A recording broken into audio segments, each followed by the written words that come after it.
I'm going to start again. Good afternoon, everybody. Good afternoon, everybody that's joined us here live in Glasgow City College, and also good afternoon to those of you that have joined us online. It's great to see the kind of online numbers drifting up, almost mirroring the way the people that are slightly late coming into the auditorium here, at Glasgow City College. My name's Ollie Bray, and I work for Education Scotland, and I've been told that I've got two important jobs to do this evening. The first is to introduce these great speakers, which I'll do in a minute, and the second job is to read the health and safety information, which I'll do first to get that out of the way around that. So I've been reliably informed by college staff that there are no planned fire drills tonight, but if the fire alarm does sound, it will be a continuous bell, and you must evacuate the building immediately around that. College staff will be recognisable by the purple lanyards and will be positioned at each of the exit doors, and there's a further emergency exit behind the black curtain here behind this, and the muster point for this building is outside in the garden. And if anybody needs to use the bathroom, then you can find bathrooms either at the top of the stairs or at the bottom of the stairs by the Costa Caf. And the final warning, they must have had us in before, but the building shuts tonight at 7:45, so please do not get locked in the building. We will not take responsibility for anybody being locked in. Okay, so what I want to do is really kind of get started with this, if this is okay. We've got two parts of the evening tonight. The first part is with this panel here, who we'll introduce in a second, and the second part is with Emma Turner. I just wanted to say now, folks, is that Emma has had a bit of unexpected news today, and she's been unable to make it tonight, but she is streaming in live for the second part of the session on that as well. And if you've not had a chance to pick up one of Emma's books yet, we've still got some of those available. So the second part will be live streamed, but the first part will be live, will be here. So the first part of the evening is really going to be, a presentation and then a discussion and a question and answer session, we hope, around the future of qualifications and assessment in Scotland. And Emma's talk will be more about education leadership. But I'm going to introduce the panel very, very briefly here. So the first person that I want to introduce is Professor Louise Hayward. Louise, you've got a really, really long CV, and I'm not going to read it all around that, but that's just testament to all of the things that you've done in the past. But I think, what people need to know about you the most is that you keep children and young people at the heart of absolutely everything that you do.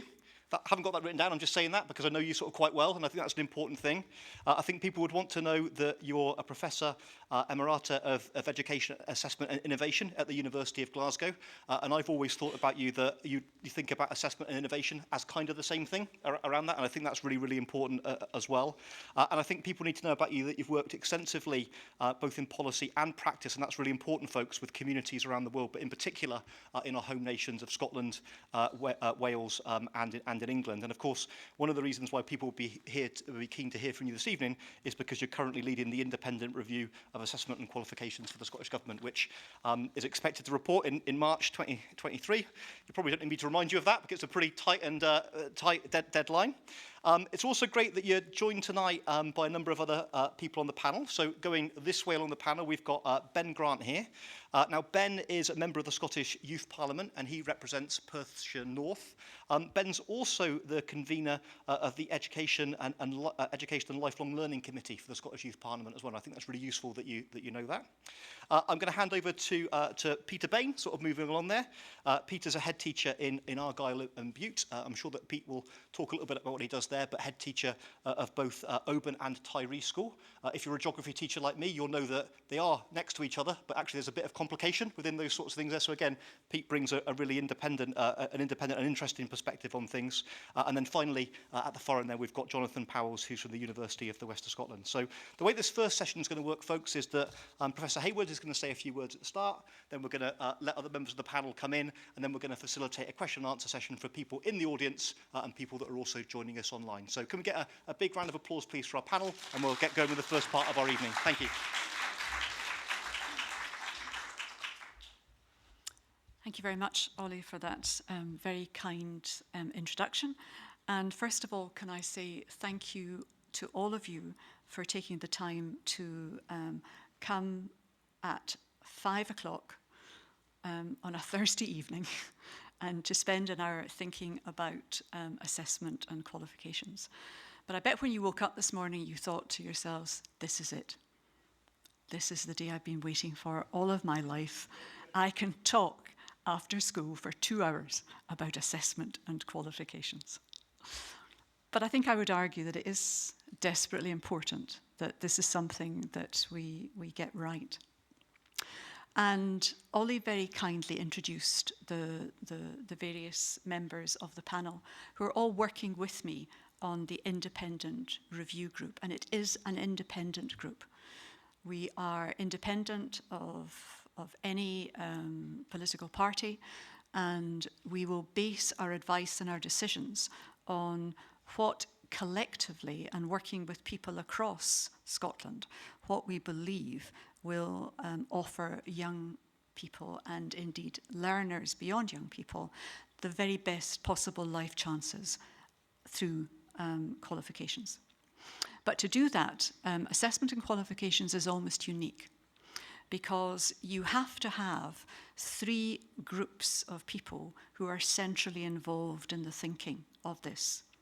The first is what we would describe as those for whom qualifications matter most, and that's young people. They have to be absolutely centrally at the heart of our thinking.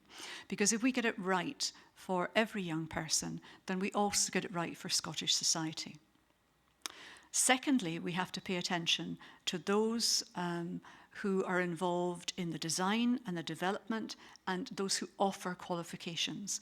And Peter is part of that community of teachers, of head teachers, of national organisations, of all of the people who are involved in actually making the system work.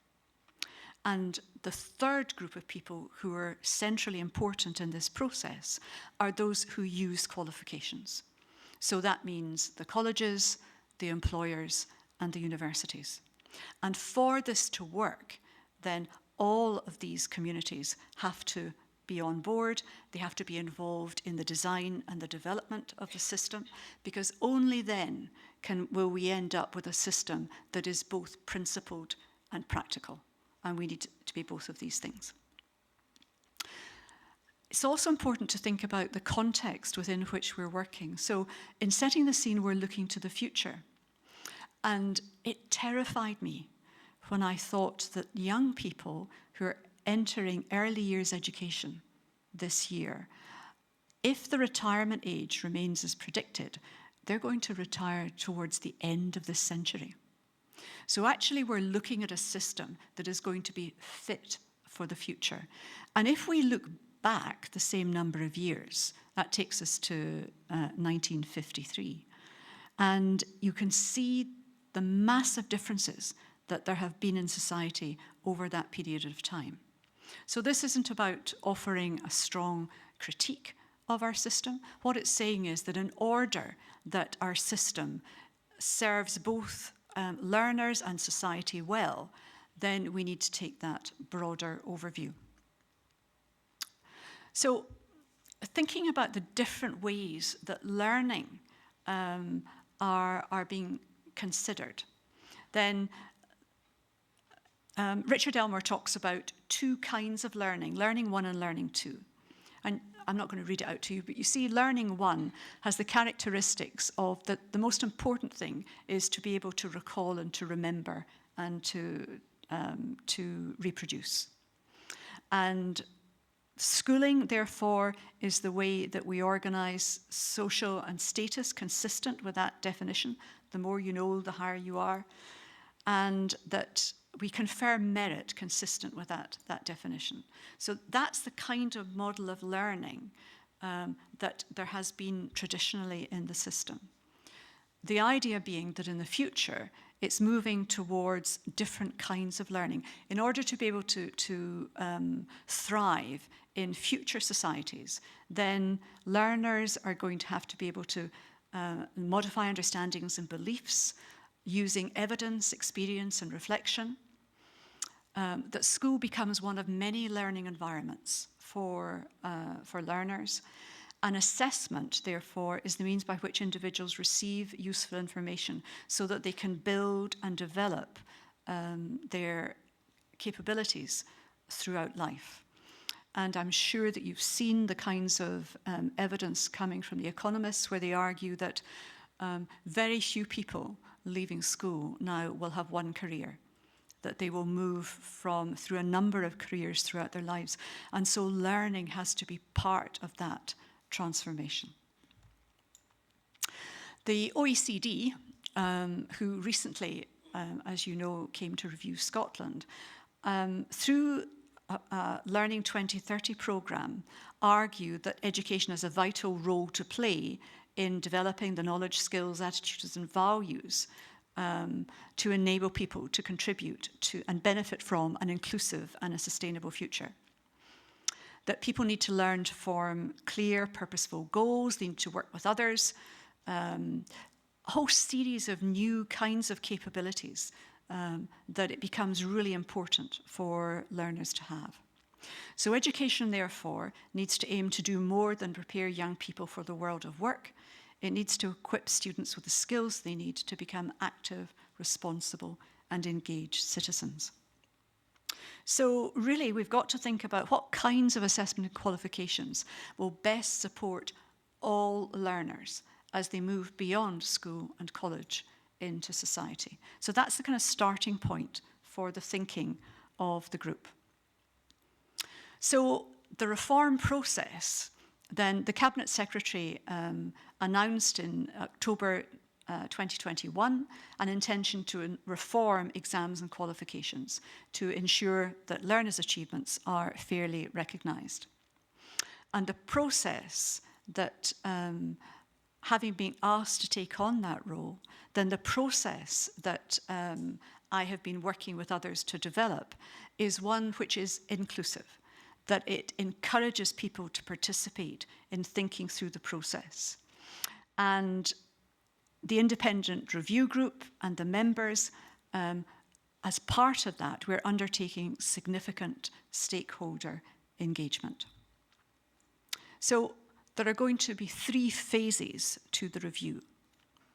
First of all, before you start with any ideas, you have to have a crystal clear idea of what it is that you're actually setting out to achieve. So the first phase has been to develop a shared vision and a set of principles that will be used as the basis for design, so that we check over time that practice, as it's emerging, stays consistent with original intentions. Or if the intentions change, we understand why and we change the policy. But that we keep an eye on how things develop over time. And we developed our original vision and principles with colleagues from the Scottish Youth Parliament, starting from the learners and growing from there. From there, we then will use the vision and principles once that they've been agreed, and I hope that many of you in your schools and colleges have had opportunities to think about the vision and principles and to feed back to the review your view of what the future should look like. Once we have an agreed vision and an agreed set of principles, then we'll look to explore options for the future of assessment qualifications. So in phase 2, what we will do is generate different ideas about what the vision and principles might look like in practice. And again, that will form the basis of consultation. So we will then ask people to feed back to us what they think about the advantages and different disadvantages of different options. And from there, once we have all of that feedback back, we will then agree on a preferred option. And in phase 3, the preferred option, so the agreed vision and principles, what looks to be the preferred option, will then go back out to schools and colleges and through the independent review group and the community collaborative groups to make sure that actually this is what people believe will be likely to give learners the best opportunities. And in phase 3, we'll look at the practical implications of the preferred option. What is going to be needed to make this work well in practice? So, the process so far then. As I said, we begin from the learners. So that was developed with Scottish Youth Parliament and the Children's Parliament. The independent review group was established, and members, therefore, coming from these three communities that I described at the beginning, everyone who has a stake in the future of qualifications. But we asked independent review members not to represent a group or an organisation, but to come into the independent review to form a link with a particular community. So if I give an example of that, then Peter, sitting in the audience here, is not representing his local authority or indeed a particular group of head teachers. He is acting as a link to leadership within the school system. So each member then, each IRG member, has brought together individuals from their community. We've asked that they look to bring together people from a wide range of different contexts and backgrounds so we get as broad perceptions as we can. And centrally, we've asked that included in these groups are people whose voices are often missed from such discussions. IRG then, so the Independent Review Group and the Community Collaborative Groups, they've now met and they've discussed and they've received feedback on phase 1, which is the vision and principles.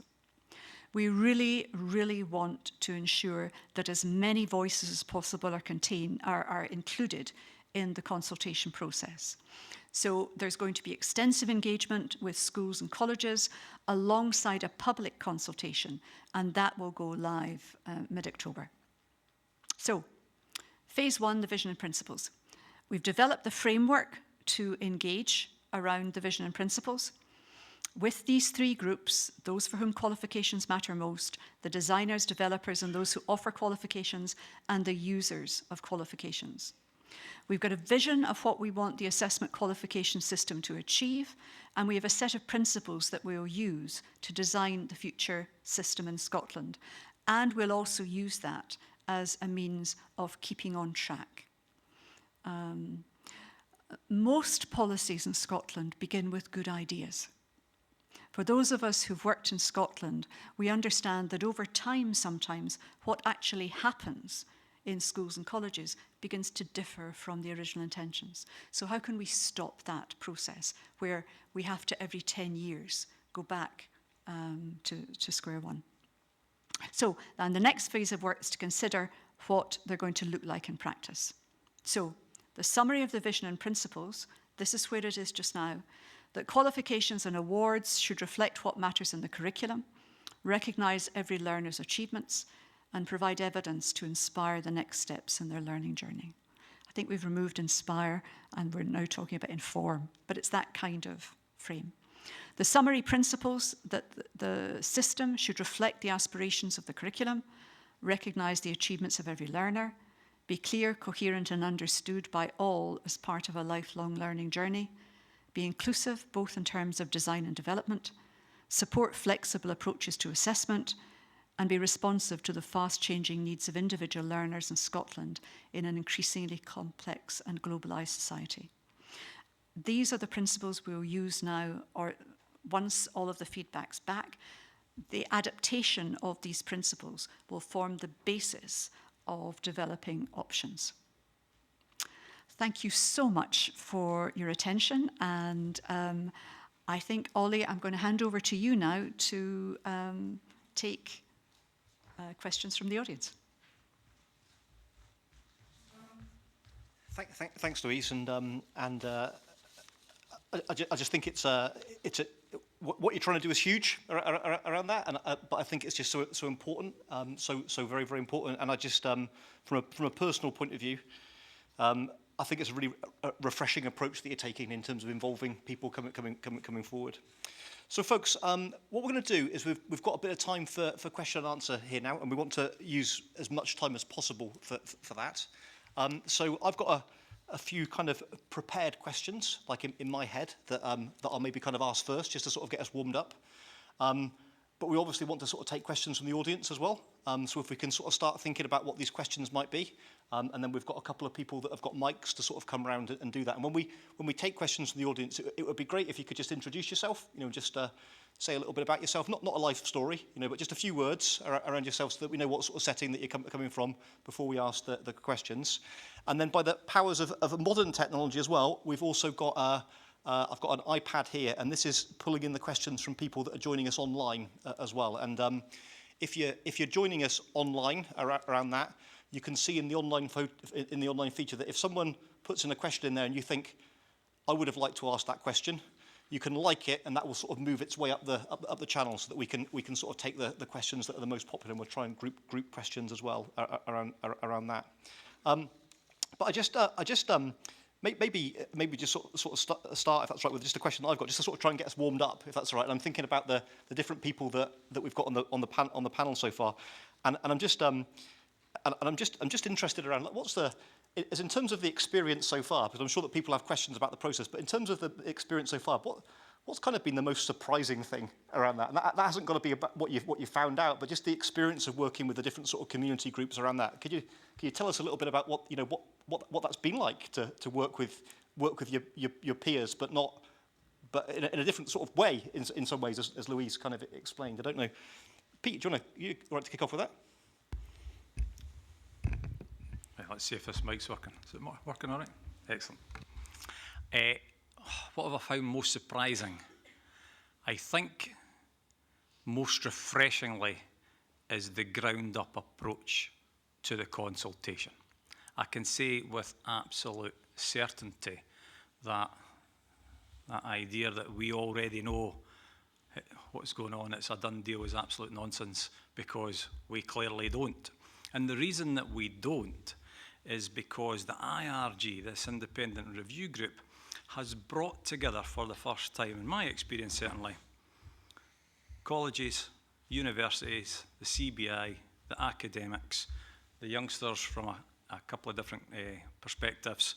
We've got 2 parents groups, and there are people, stakeholders from all areas coming together for the first time and starting to tease out this very important topic of, well, qualifications and assessment. Does it work? If it doesn't work, what would we like to see in its place? And if we do change it, what are the consequences or likely consequences of that? And as Louise said in her presentation, how do we ensure that there are no unintended consequences that are harmful to our young people?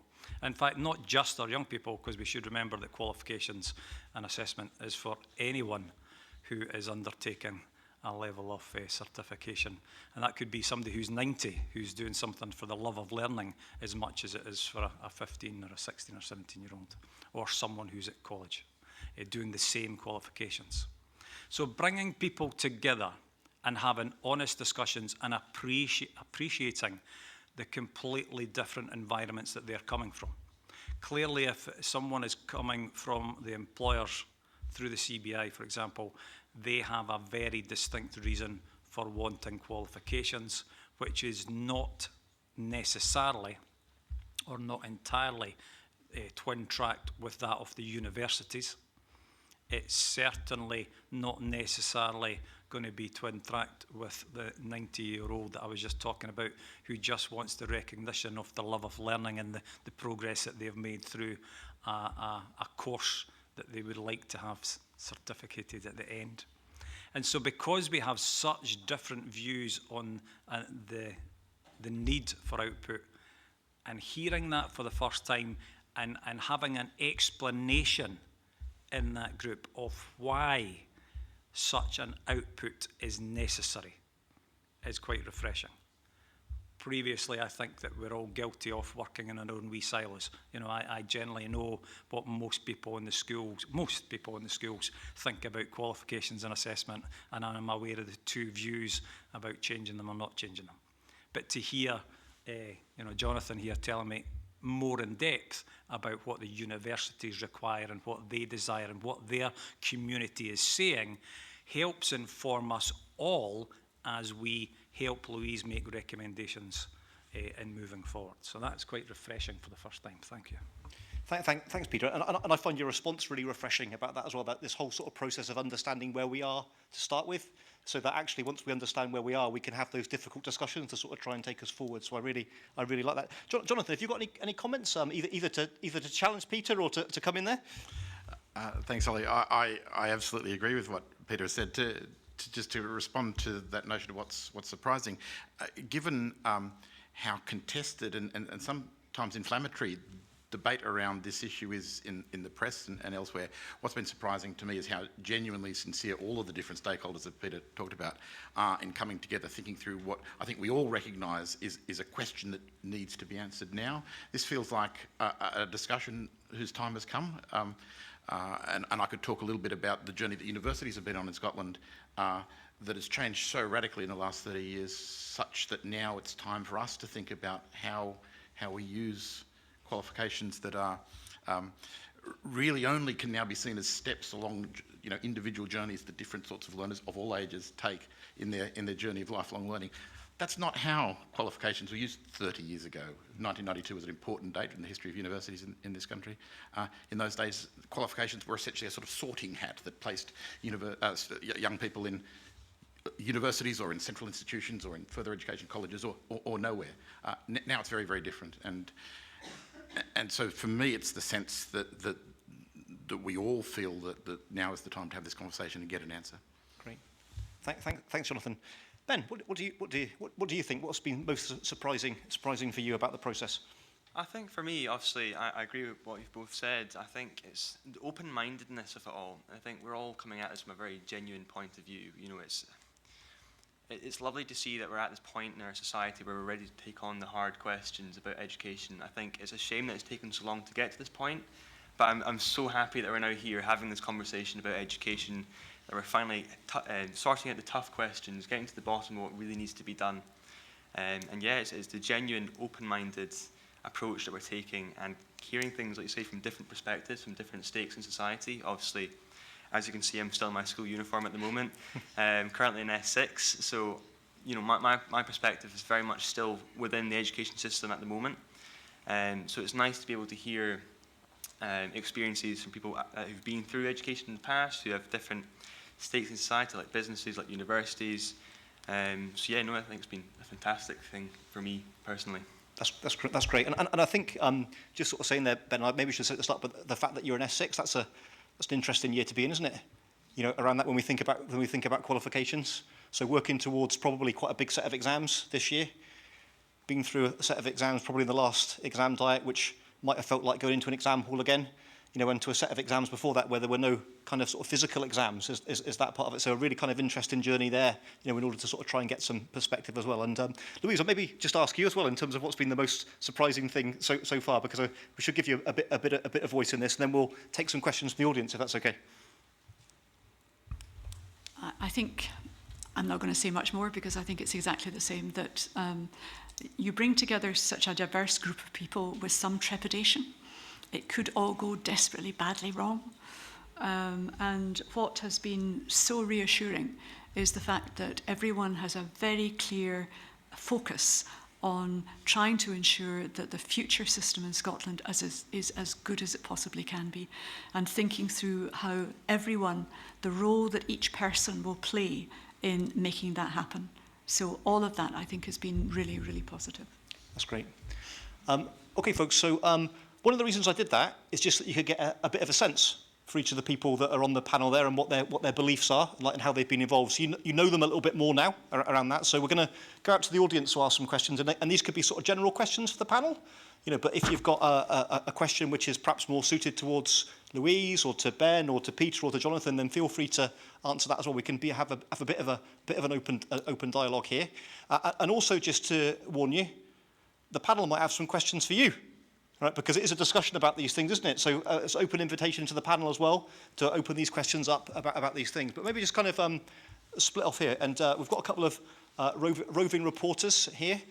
So I've got a hand down here. Can we see if we can get another hand as well? And I've got a hand down the bottom as well. So we'll maybe take the lady over in the green first, and then we'll come in with the second question. Again, if you just wouldn't mind sort of introducing yourself, and then we'll sort of take your question and take it from there.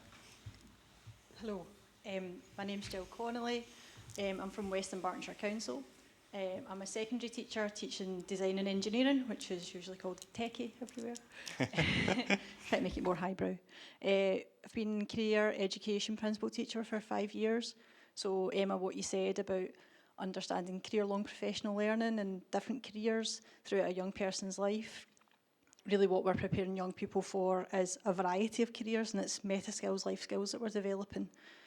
So a lot of what you said was really resonated home with me from a career education background, from trying to make a change in how people perceive design and technology as well. My concern, I suppose you could say, is that I don't feel like I have a voice. I haven't had the opportunity, other than Ken Muir's webinars, to contribute. I have 12 years experience working for the SQA and developing CFE materials, writing courses for the SQA, writing exam materials for the SQA, as a marker for the SQA, but I haven't had any opportunity to give my opinions. I haven't had an email, I've been invited to anything, and I'm desperate. I've got loads of things that I want to say. I want to bang the drum about sustainability, because why are we teaching plastics? Why are we teaching plastics? Why are we teaching young people to mould things, an egg box out of plastic, when we should be teaching them how to mould with cardboard? It's not part of our curriculum. I have a lot that I want to contribute. How do I do that? There's loads in that, like absolute loads. No, and it's great. No, it's absolutely great. And I'll maybe sort of let Louise respond about that, because I think you'll have some sort of views on that. But Peter, in order to sort of warm you up as well, I would love for you to maybe kind of say a few words in terms of how do you empower your staff to give voice, to this, as someone that's in a leadership role. Louise, do you want to respond first? I was going to say, why don't we let Peter respond first, and the way that we hope it might work, and then I'll come back in to follow up on what you're saying. Yeah. Right, I've got 3 parts to my answer for you. Firstly, what you're describing is a difficulty of communication in 2 parts. One is mainly to do with your subject, and how do you have a voice in taking forward the challenges of whether you teach plastics or you teach cardboard. And that has to be done, I'm afraid, at that level of detail, through your departments coming together, sharing views. Maybe your departments across the local authority will come together. They'll maybe put forward a collective view, or you can do an individual view to the SQA and their setters, for example. You could make recommendations to Education Scotland to perhaps have a look at the experiences and outcomes that might need to be rewritten. So I'm afraid that particular bit is out of our scope, but I'm not going to dodge it completely, because the other part of how do you have a voice is that Louise mentioned earlier that we've already put out a schools pack where we asked for views with regard to the values and the principles, and there is another schools pack that comes out that can be accessed by absolutely everyone in our schools, which will allow you a voice to share your views on the importance of what I think is another area that you were hinting at, which is parity of esteem. And one of the things that I've noticed that I hope you will find heartening is that of all the people that I've spoken to, or almost all the people that I've spoken to, it is absolutely clear that there is an exceptionally strong vision to get away from only recognising that traditional 20-odd subjects. My own subject's history, right? So history, physics, biology, English and maths are obviously crucial. Music, art. There's a core of about 20 subjects we've been teaching since 1890, and they seem to be on a pedestal here in the societal mind, okay?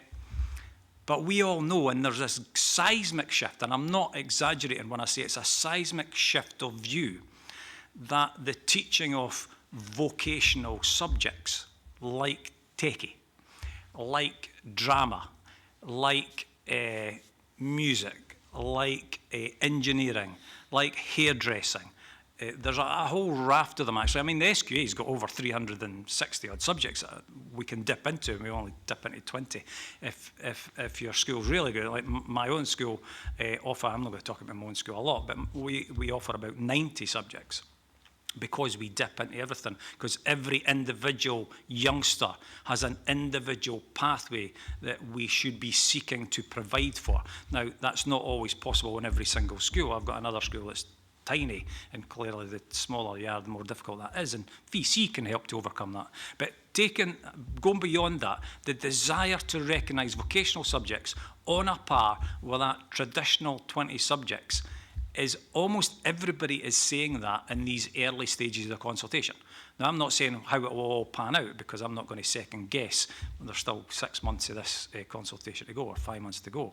So, but what I will say is, what I've found so far is that desire to move towards that. And not just in a parity of esteem with regard to recognising that techie or engineering or hairdressing or whatever should be held on a level playing field with history, for example. Actually, the desire, and this comes from the employers as well. There was an employer survey done fairly recently with about 400 employers, and they were talking about the value of recognising a bit of paper with A's and B's or 1s and 2s on it.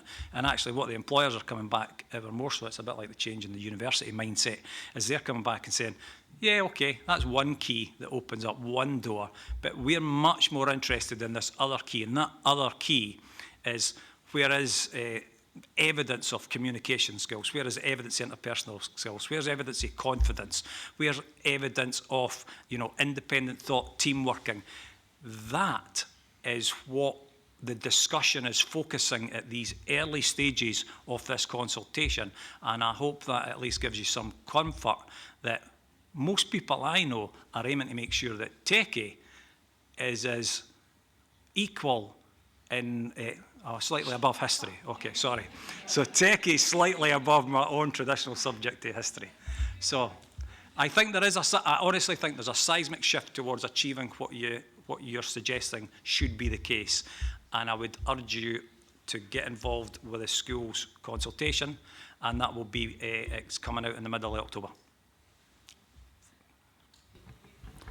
Can I pick up? Sorry, it'll be sent to schools directly. I would I'll say, let you answer that one. Okay, well, I would say the first thing to do is have a chat with your head teacher, because the intention is that every school in the country and every college in the country takes part in this process. We really, really want to hear your views. And so that would be step one. There will also be a public consultation, you know, so that there are different ways into this, but we are trying our very best to make sure that we hear all of the voices that can help in shaping this work in ways that everyone feels that actually this is going to give every young person in the country a better life chance. That's what it's about. Thanks, and I will make sure that you get a copy of that consultation. I will deliver it myself if I have to, so that you can participate. Okay, we've got one other question down here, and then we'll take a question from online. Hi, my name's Karen, and I'm from Kirkton Home Childcare. I go over the 5 local authorities in the West Partnership, but it's a private provider group. So I'm coming to this with a few lenses. So as early years, which I think what Peter was saying about how the colleges and universities and schools need to link up more, early years and schools need to link up more. I think it's very separate, and I don't think there's any way forward until, if we're looking at the early level seriously, then I think there's a lot of work missing and a lot of work that needs to be done there, because we're very good at interdisciplinary learning. We're very good at a lot of what you're trying to achieve further up the school, and a lot could be learned from early learning and childcare. I'm also seeing it through a lens of a mother of a child whose school failed him, and I had to remove him from school at 15 for his own mental well-being. And I think this is amazing. I think it's what my child would have needed. He would have thrived in it, but that traditional schooling failed him completely. So I see it through that lens, and also see it through in the evening I'm a college lecturer. So I see it through that lens too. but also to see it through the lens of we're in the midst of a early learning and childcare expansion and looking at the impacts of children with that expansion and that change. And we can clearly see the detriment to children should it not be done right, or had it not been done better. So we'll live through that. So my real question is how, I know I'm fast forwarding a bit, but how can we protect the children? Because that's a huge culture change for teachers, like existing teachers, if we're moving from one type of teaching to another, one kind of qualification to another. How can we protect those children who are the there and then children? So for the children of the future, so probably our children that we've got now, amazing. But the children that are there and then, and for the teaching staff, I'm a teacher myself, for that teaching staff, how are you going to bridge all of that? Have you thought about all of that? So there's no unintended consequences? Because what we've lived through right now in ELC, there's huge unintended consequences. Great policy, but getting there has had real consequences in children. Great. Well, we'll just open that up, and I'm interested in lots of bits of your question, around that, and I'll let the sort of panel comment in a minute, particularly around engagement, but one of the things I do think is interesting in terms of what you said is that because this is a qualifications and assessment review, people kind of automatically kind of go to the secondary, don't they, sort of college part of that, but actually how are we involved in the wider profession in terms of that? Because of course when we think about assessment, we don't just mean qualifications, presumably, around that and how that works. So Louise, are you wanting to come in there? Sure. First of all, thank you very much for sharing that with us. You come at it from a whole range of different perspectives, each one of which has a really shines an interesting light on the issue. And I absolutely share your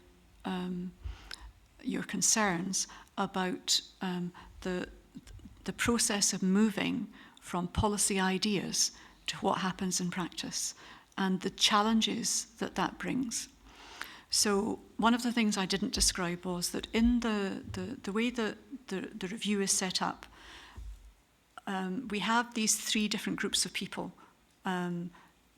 Those for whom qualifications matter most, those who design, develop and offer, and those who use qualifications on one side of a matrix. On the other side of the matrix, we have people who inform the thinking of the review.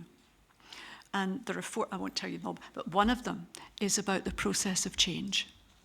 Because I don't know if you've lived through this, but I think in Scotland we've had a number of models of change. There's the ATIS model, which is assess them into submission. If it moves, assess it. If it doesn't move, assess it anyway, just in case it moves in future. And then there's the TSOT model, the tell some of them, which was called the cascade model, where some people went out of school, had a day in an event, and then they went back. And anyone who thought that would work has never worked in a school, because schools are such busy places that the idea that you would go back into your school and you had this time to share with your colleagues was really difficult. And then I think there's the most difficult one of all, which is the NMIM-MIQ. I think I've got that wrong, but never mind. Never mind the quality, make it manageable. And that's where something else happens and an action is taken that actually knocks the policy off. And I think that's what you're talking about, yeah. So I think that the advice that we collectively will offer to, and it's we collectively will offer to the Cabinet Secretary, will also make recommendations about the processes of change. It is completely unacceptable to sacrifice one generation of children or young people or learners for the benefit of the next. So therefore, we have to pay very close attention to the process of how we move from where we are to the point that we would like to be over time. And I think probably that we have to see that as a staged process. There are some things that might be easy to do in the not too distant future. There'll be other things that need a bit of longer term preparation. And then there'll be things that are even further out there. But we need a pathway to get from where we are to where we want to be. Thanks, Louisa. And again, just from a personal point of view, I was really delighted when you were showing the presentation that kind of middle bit is all about the how. You know, it's about the process. It's about kind of co-creating that to sort of try and get us on some kind of roadmap to make all these things work. Just so important. I've got a couple of online questions, folks, and I think one of them sort of quite suited to you, Ben, and one of them sort of quite suited to Jonathan, if that's okay. So, Ben, there's a question that's coming. I'm paraphrasing slightly, but. The question says, Ben, would be really interested to ask Ben, what sorts of things is he hearing so far from children and young people, or has he got any comments about his own experience with assessment and qualifications that would be useful to share? Well, I suppose the long and short of it at the moment is that assessments currently are awful and a terrible experience for most young people. It's stressful, it's not great, it needs to change.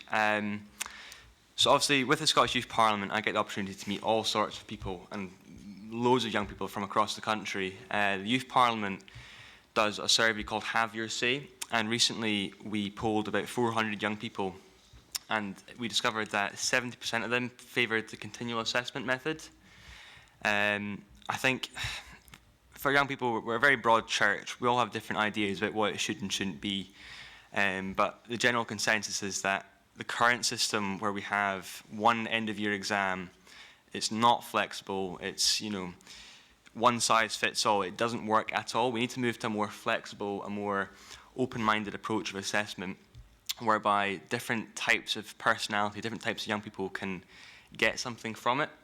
Because what we see at the moment with the current education system, only around 10% of students actually fit into that typical mould. And obviously for students like myself, obviously you mentioned a minute ago that your son didn't fare very well in school. I was the same. I really struggled in school. It's only now recently that I've kind of found my footing and I'm able to, you know, do assessments, be in S6. But no, I've struggled quite a bit in school, and I think it's a similar story for many young people. So that'd be my rough perspectives, is that current system is just not working at all. That's great. That's great, and I think everybody in the audience would agree is that the perception is that you might have been struggling in school. You're certainly not struggling now in terms of the way that you've articulated all of your answers this evening. So thanks, thanks so much for that, Jonathan. I think this question's kind of suited for you, but other people might want to come in as well. And it's a question about kind of employers. And again, I'm sort of paraphrasing slightly, but the question is around like what's the role of employers in this process? And the person's asking it because it strikes them in particular that higher education has always been good at developing their own qualifications, based sometimes with employability in mind around that. And what could we learn from the process around that? I think there's an awful lot in there. Now, obviously, I'm on the group representing universities, not employers, but I'm really, I don't think I'm going too far from the truth to report that the employers are really keen to see some reform. I think it was put to us in our last group from the employers, one of the employers' representatives, that universities and to some extent schools teach, you know, about 1/4 of what students need to know, very much based in disciplinary silos, and then all of the rest, the employers have to take only an opportunity to teach. And that picks up the conversation about parity of esteem between different discipline areas. Just going one step further, we continue to teach in these narrow silos of history and maths and music and English, and yet so many and increasingly numbers of real-world problems that we have to solve are about the ability to think across those disciplines and connect. The pandemic's a wonderful example. If you think about it, the pandemic was not about immunology. Managing the pandemic was about the complex interplay of immunology, public safety, economics, public safety, and hairdressing. You know? And the ability for those ways of seeing the world to work together to get a solution for all of us. Where do we teach that? Where do we assess that ability? At the moment, not so well. That's what I think employers are increasingly looking to us, the education sector, to deliver. The joined up thinking that allows the increasingly complicated world to be solved. So that's what I think the employers would say in this situation. But the questioner is right. I mean, I think increasingly universities are seeing the need to transcend those disciplinary boundaries, which is an internal stressor for universities because, of course, universities are organised and staffed by people who live for those disciplinary boundaries. So it's tricky. No, really, again, really interesting perspective. Right, folks, going to open it up to the audience again. Just in the spirit of a traditional school assembly, it's 1-1 to both sides of the hall, at the moment. So we'll open up a bit of competition. Oh, got 2 votes. Not that I'm putting you guys under any pressure, but we've had 2 hands up on this side of the hall over here. So we'll just take. Can you put your hands up again so that we can see? So the gentleman in the middle was first, and then we'll go to the lady behind and. This group have a think about yourselves, decide who's going to ask the question, and we'll take it from there.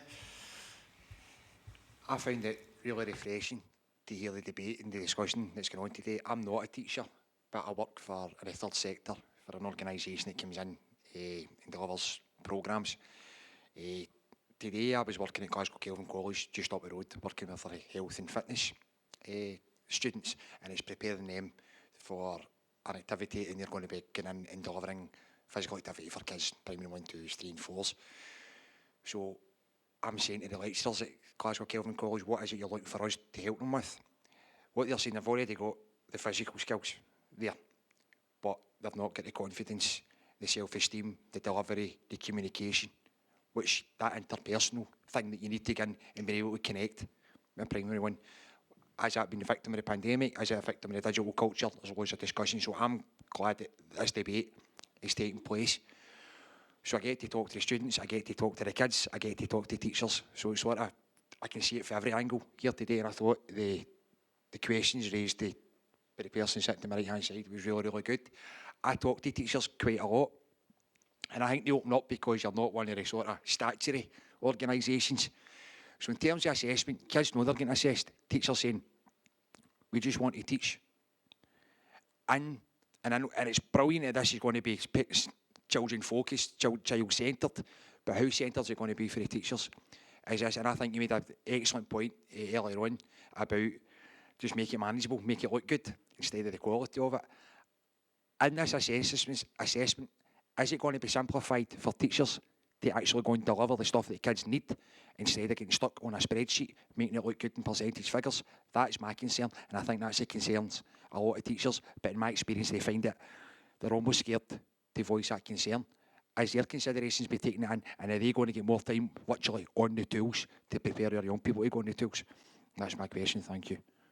That's great. So again, a lot on that, and I'm noticing, interestingly, there's been a few questions, there's even actually a few comments around kind of skills and soft skills. So again, feel free to come back in and sort of challenge any of these folks. But I kind of get the sense from your questions around the bureaucracy of assessment that was sort of coming through.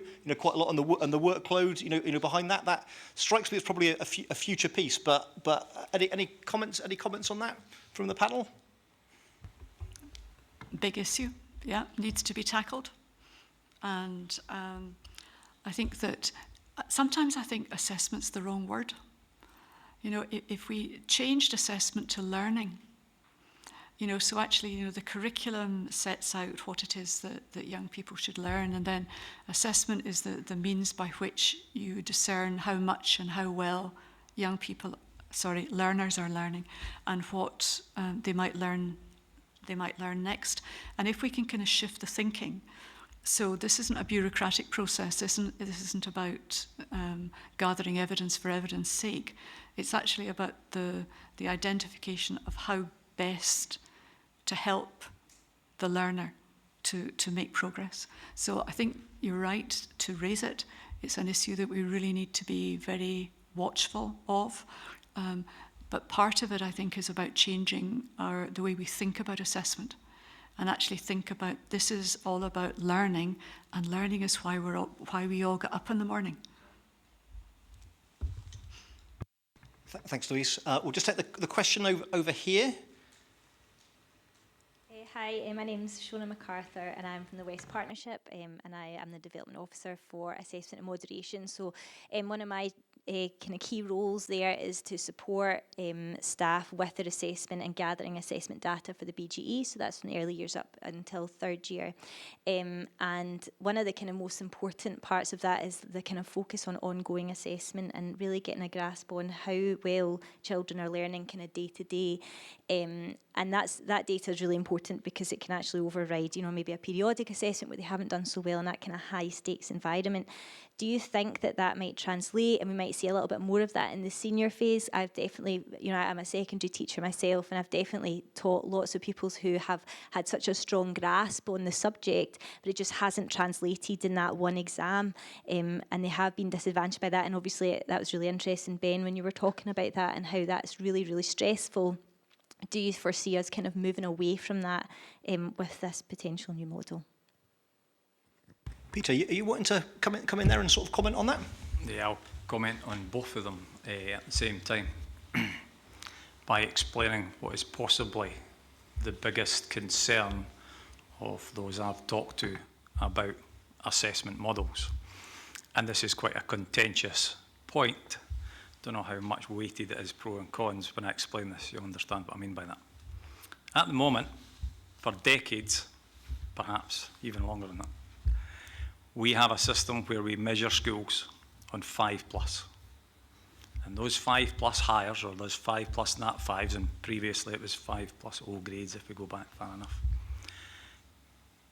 There's a societal measure there that everyone expects year after year after year to see if your school's going up and down on these artificial league tables. Scottish Government don't publish the league tables, they're published in the press.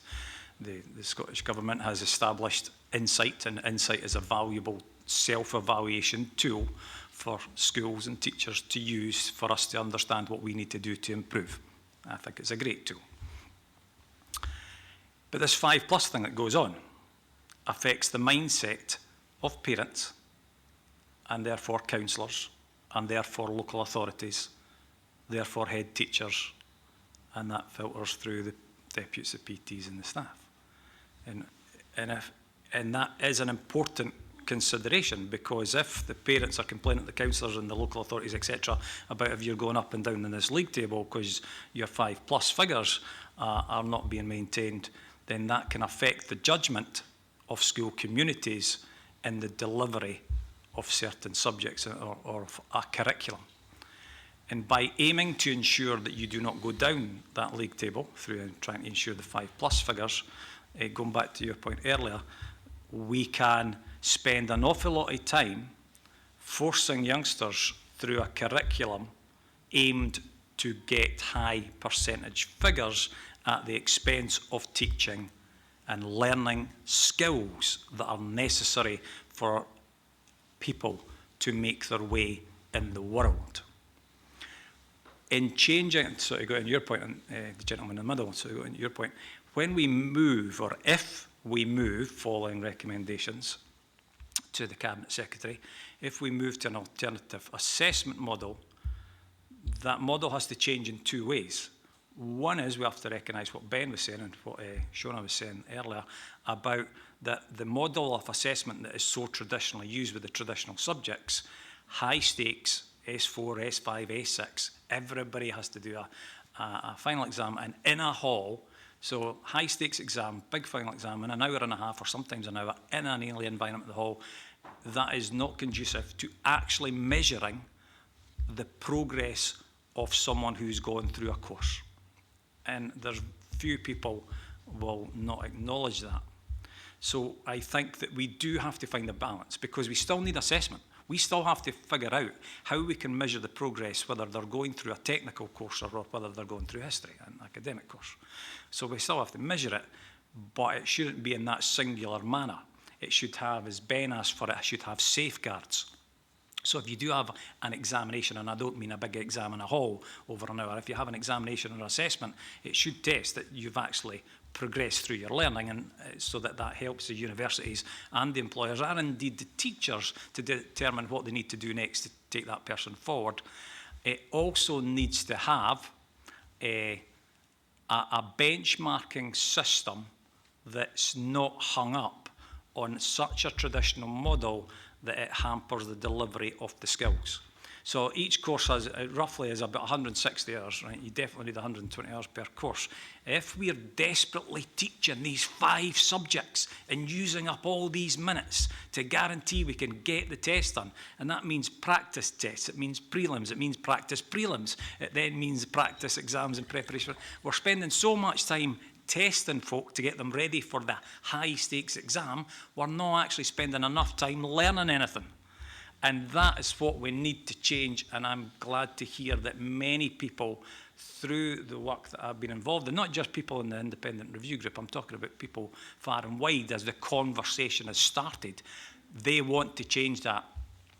There is one group who will wish to see the maintenance of the 5+ model, and that is establishments who currently sit at the top of that table. They don't want to see that change for obvious reasons, because that is great PR. That's evidence of their success, and it is a success. But that shouldn't, you know, the tail shouldn't wag the dog. What about the other 70% or more of young people who need an appropriate qualification system, an appropriate and flexible assessment system to measure their progress to ensure they have life skills?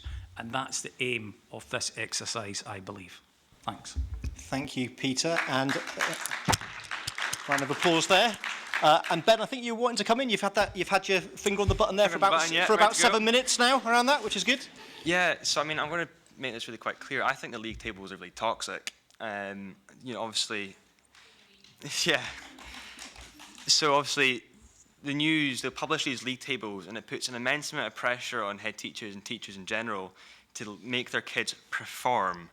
And it's unbelievably stressful. And it's not just on teachers. The washback affects kids too, to try and make their schools look good, to try and, you know, get them the best grade possible. But really, it's like I can go to an employer and hand them a sheet of straight A's from the SQA. It doesn't tell you anything about me as a person.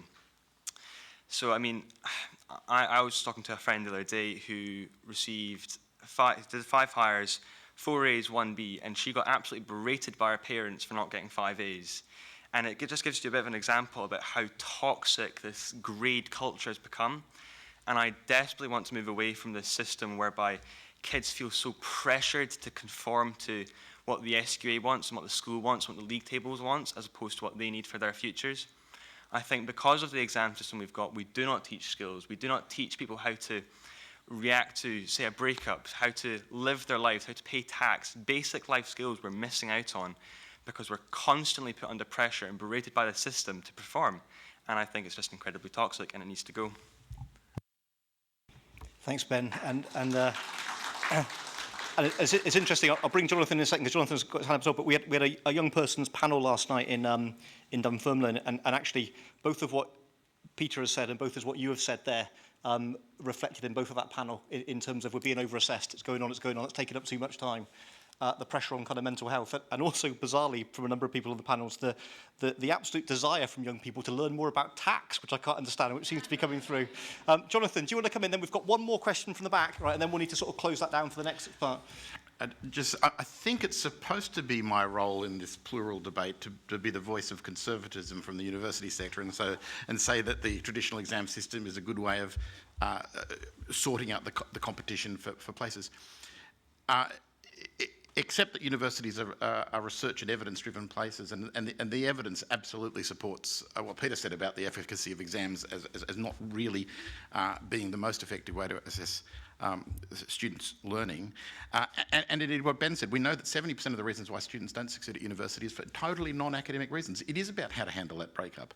So in fact, the role of qualifications at giving universities like mine a good insight into what students are likely to, how they're likely to succeed, will be much better served by a much more plural and diverse form of qualifications at that senior secondary level. And even the most conservative universities, who are perhaps the ones that see qualifications as a way of ensuring an equitable allocation of places that are in competition. All they need is a fair system. They don't need something predicated on a performance in an exam hall.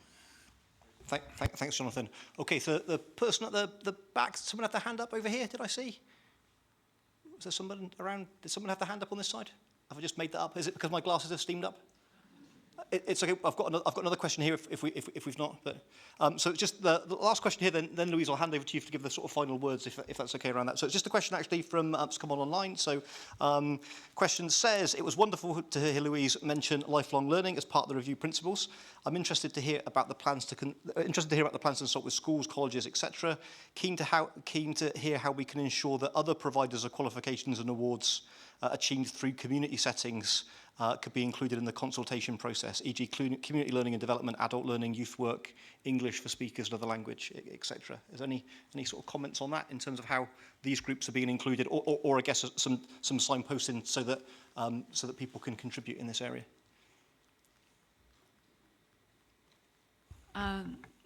Again, we'd be delighted to have responses from the various communities. That one of the community collaborative groups is being organised by people from within from Aileen Ponton within the Scottish Qualification, the framework, and within her group then there are a kind of broader range of communities. But we are very keen that people are involved in the process. Everyone should know about the 3 phases. We will make public. There's a website and the materials will be on the website.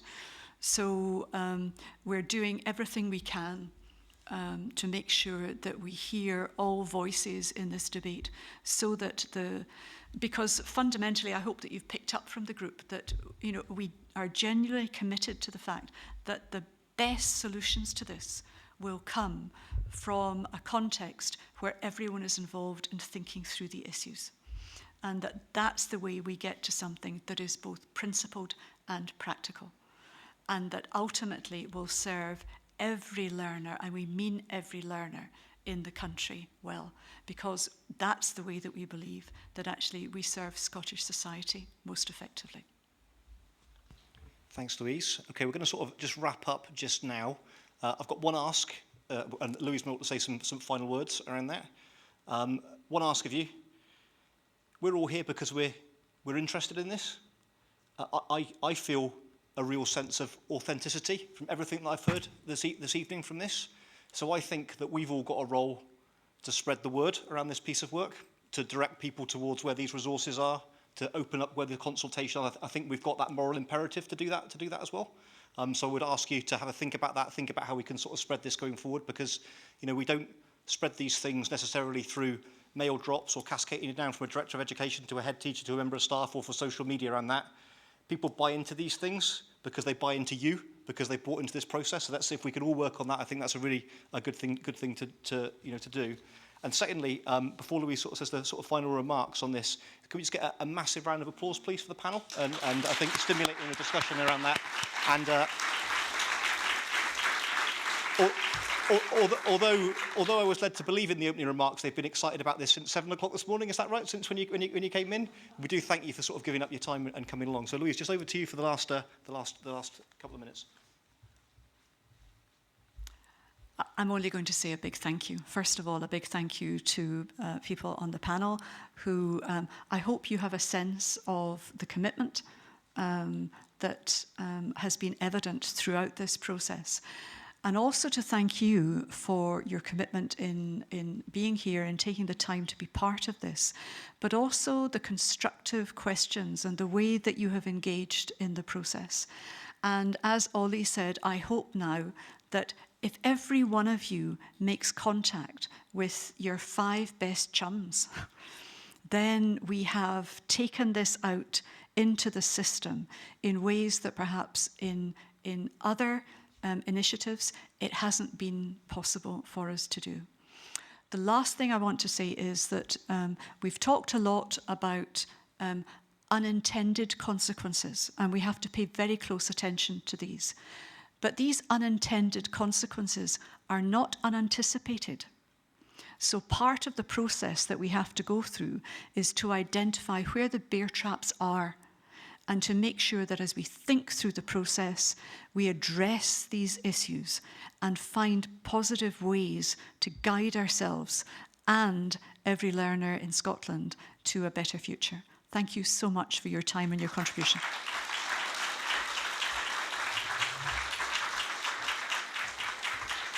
Okay, thanks again, everyone, for the participation. That again, thank you for the panel. Thank you for the questions. Thank you for the nods around that. And thank you for sort of trying to buy into the process. That is incredibly important, folks. What we're going to do now is we're going to take a 10-minute break, all right, and then we're going to have the presentation from Emma Turner.